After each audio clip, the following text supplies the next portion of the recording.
नमस्कार, मी वैशाली किशोर शिंदे, अंगणवाडी क्रमांक 230. मी राबोडीमध्ये राहते. मी सेविका आहे. मी एकात्मिक बाल विकास प्रकल्प 2 मध्ये मी अंगणवाडी सेविका आहे.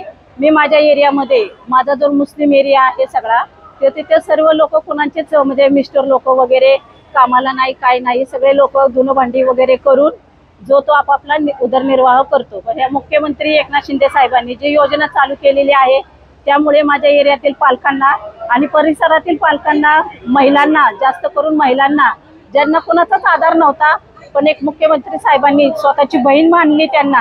आमच्या स्वतःच्या भावाने सुद्धा आम्हाला आतापर्यंत काही दिलं नाही, पण मुख्यमंत्री साहेबांनी आमच्यापर्यंत ती योजना पोहोचवली. त्यामुळे एकनाथ शिंदे साहेबांची, आदित्य तटकरे मॅडमची आणि अजित पवार साहेब, देवेंद्र फडणवीस साहेब, जे बी सगळे साहेब आहेत, त्यांना सर्वांना आमचा नमस्कार. आणि अशाच योजना, विविध योजना जेणेकरून आम्ही महिलांपर्यंत त्या पोहोचू. धन्यवाद.